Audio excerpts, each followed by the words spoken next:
નમસ્કાર મિત્રો, દેશ અને દુનિયાના સુપરફાસ્ટ સમાચારમાં તમારું સ્વાગત છે। વાત છે મહારાષ્ટ્રની। મહારાષ્ટ્રમાં 96 લાખ નકલી મતદારો।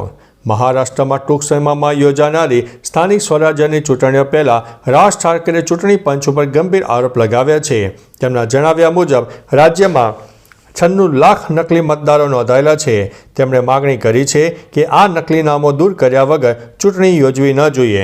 બીજી તરફ કોંગ્રેસે બિહારમાં સ્પેશિયલ વોટર રજિસ્ટ્રેશન એમેન્ડમેન્ટનો વિરોધ કર્યો છે, જ્યારે ડીએમકે તામિલનાડુમાં આ નિયમ લાગુ ન કરવા ઉપર ભાર મૂક્યો છે। મિત્રો, અન્ય મહત્વના સમાચારની વાત કરીએ તો દિવાળીએ ડોનાલ્ડ ટ્રમ્પની ભારતને ધમકી। અમેરિકાના પ્રમુખ ડોનાલ્ડ ટ્રમ્પે ફરી એકવાર ભારત પર રશિયા પાસેથી ઓઇલ ખરીદવા બદલ બહુ ભારે ટેરિફ લગાવવાની ચેતવણી આપી છે। તેમણે દાવો કર્યો છે કે વડાપ્રધાન નરેન્દ્રભાઈ મોદીએ તેમને ખરીદી બંધ કરવાનું આશ્વાસન આપ્યું છે। જોકે ભારતીય વિદેશ મંત્રાલયે ટ્રમ્પના આ દાવાને નકારી દીધો છે। મંત્રાલયે ભારપૂર્વક જણાવ્યું છે કે ભારત પોતાના ગ્રાહકોના હિતો અને દેશની ઉર્જા સુરક્ષા માટે જરૂરી નિર્ણયો લેવાનું ચાલુ રાખશે। મિત્રો, અન્ય મહત્વના સમાચારની વાત કરીએ તો પ્રી દિવાળી પાર્ટીમાં કપૂર પરિવારનો જલસો સામે આવ્યો હતો। દિવાળીના અવસરે કરીના કપૂર ખાન અને સૈફ અલી ખાને ધનતેરસ પર ભવ્ય પ્રી દિવાળી પાર્ટીનું આયોજન કર્યું। આ પાર્ટીમાં આલિયા ભટ્ટ, નીતુ કપૂર, કરિશ્મા કપૂર સહિત સમગ્ર કપૂર અને પટૌડી પરિવારના સભ્યો એક સાથે જોવા મળ્યા। રણબીર કપૂર ગેરહાજર રહ્યા, પરંતુ તેમની પત્ની આલિયાએ નણંદ કરીના સાથે શાનદાર રોયલ લુકમાં ફોટા પડાવીને મહેફિલમાં 4 ચાંદ લગાવી દીધા હતા।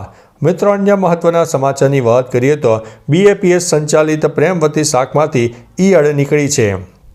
રાજકોટના કાલાવાડ રોડ પર આવેલી બીએપીએસ સ્વામિનારાયણ સંપ્રદાય સંચાલિત પ્રેમવતી રેસ્ટોરન્ટમાં પંજાબી થાળીના શાકમાંથી ઈયળ નીકળતા ગ્રાહકે હોબાળો મચાવ્યો હતો।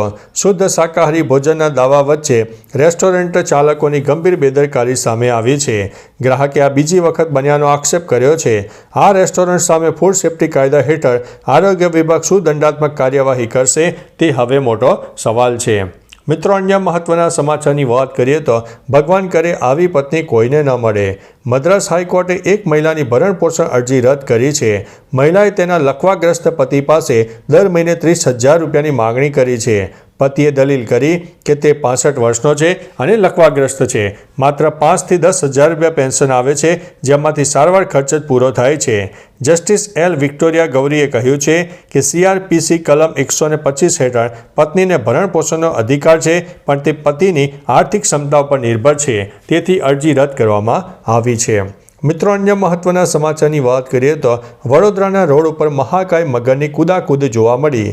વડોદરા શહેરના ગાજરવાડી વિસ્તારના રોડ પર 7.5 ફૂટનો એક મહાકાય મગર આવી જતા સ્થાનિકોમાં ભયનો માહોલ સર્જાયો। મગરે કૂદાકૂદ કરતા આસપાસના ઉભેલા લોકો જીવ બચાવવા ભાગ્યા હતા। ઘટના સ્થળે પહોંચેલી રેસ્ક્યુ ટીમે ભારે જહેમત બાદ મગરને કાબૂમાં લીધો હતો। ચોમાસું પૂરું થયા છતાં મગર નીકળવાનો આ સિલસિલો યથાવત જોવા મળ્યો। રેસ્ક્યુ કરાયેલા મગરને વડોદરા વન વિભાગને સોંપી દેવામાં આવ્યો છે। મિત્રો, અન્ય મહત્વના સમાચારની વાત કરીએ તો 100 જિલ્લાઓ નક્સલવાદથી મુક્ત થઈને દિવાળી મનાવી રહ્યા છે। જવાનો સાથે દિવાળીની ઉજવણી કરવા પહોંચેલા પીએમ નરેન્દ્રભાઈ મોદીએ કહ્યું છે કે આજે દેશ નક્સલવાદી આતંકથી મુક્તિની કગાર પર રહેલો છે। 2014 પહેલાં દેશના 125 જિલ્લાઓ માઓવાદીઓની ઝપેટમાં હતા। છેલ્લા 10 વર્ષની મહેનત બાદ હવે માત્ર 11 જિલ્લાઓ જ માઓવાદીમાં જોવા મળ્યા છે। પીએમએ કહ્યું છે કે 100થી વધુ જિલ્લાઓ હવે માઓવાદીથી મુક્ત થઈને દિવાળી મનાવી રહ્યા છે, જે સુરક્ષા બળોના તપને આભારી છે।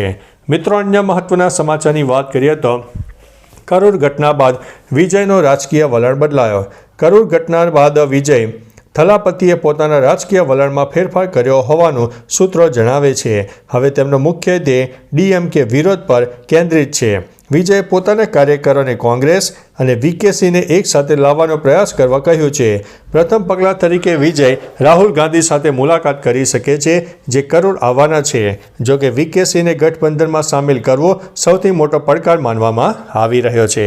મિત્રો, અન્ય મહત્વના સમાચારની વાત કરીએ તો ભારત કેમ હાર્યું। ભારત ઓસ્ટ્રેલિયા સામેની પહેલી વનડેમાં 7 વિકેટથી પરાજિત થયું। વરસાદથી ઘટેલી 26 ઓવરની મેચમાં ભારતે 9 વિકેટ ગુમાવીને માત્ર 136 રન બનાવ્યા। શરૂઆત શરૂઆતમાં જ 45 રનમાં 4 મુખ્ય બેટ્સમેનો આઉટ થતાં દબાણ વધી જવા પામ્યું હતું. અક્ષર પટેલ 84 રનના સ્કોર પર આઉટ થતાં જીતની આશા તૂટી ગઈ. બોલરોને સારી સફળતા ન મળી, પરંતુ તેઓ અંત સુધીમાં દબાણ જાળવી શક્યા નહીં. ઓસ્ટ્રેલિયાએ DLS પદ્ધતિથી 131 રનનો લક્ષ્યાંક 21.1 ઓવરમાં હાંસલ કર્યો છે. મિત્રો, અન્ય મહત્વના સમાચારની વાત કરીએ તો ડબોડિયા હનુમાન મંદિરે 5 લાખથી વધુ ભક્તો ઉમટી પડ્યા. ગાંધીનગરના ડબોડામાં આવેલા 1000 વર્ષ જૂના ડબોડિયા હનુમાનજી મંદિરમાં ધનતેરસથી કાળી ચૌદસની મધરાત સુધી લોકમેળો યોજાયો, જેમાં સેંકડો લીટર તેલનો અભિષેક કરવામાં આવ્યો. આ વખતે શનિવાર અને કાળી ચૌદસ હોવાથી 5 લાખથી વધુ ભક્તો ઉમટી પડ્યા. ભક્તોની શ્રદ્ધાને ધ્યાનમાં રાખીને મંદિર ટ્રસ્ટે વિવિધ સુવિધાઓ પણ ઉપલબ્ધ કરાવી હતી. મિત્રો, અન્ય મહત્વના સમાચારની વાત કરીએ તો હવે યુનિવર્સિટીની જમીન ઉપર નજર છે. ગુજરાત યુનિવર્સિટીની કરોડોની જમીન પર સરકારી નજર પડી છે. સરકારે સમરસ હોસ્ટેલ માટે 40,000 ચોરસ મીટર જમીન માંગી છે, જેની કિંમત આશરે 500 કરોડ રૂપિયા છે. યુનિવર્સિટીએ જમીન ન આપવી પડે તે માટે તાત્કાલિક હોસ્પિટલ, મેડિકલ કોલેજ અને હોટેલ ઇન્સ્ટિટ્યૂટની યોજના જાહેર કરી છે. અગાઉ પણ સરકારે આપેલી જમીનનો યોગ્ય ઉપયોગ ન થયો હોવાનો આક્ષેપ છે. સરકાર અને યુનિવર્સિટી વચ્ચે હવે વિવાદ ઊભો થયો છે. મિત્રો, અન્ય મહત્વના સમાચારની વાત કરીએ તો દ્વારકાધીશ મંદિરે દર્શનના સમયમાં ફેરફાર. પ્રસિદ્ધ તીર્થધામ શ્રી દ્વારકાધીશ મંદિરે દિવાળી અને નૂતન વર્ષ નિમિત્તે 23 ઓક્ટોબર 2025 બુધવારના રોજ અને ભાઈ બીજના દિવસે મંગળા આરતીના સમય અગાઉના 7 વાગ્યાના બદલે અડધો કલાક વહેલો કરીને 6:30 વાગ્યે કરવામાં આવ્યો છે.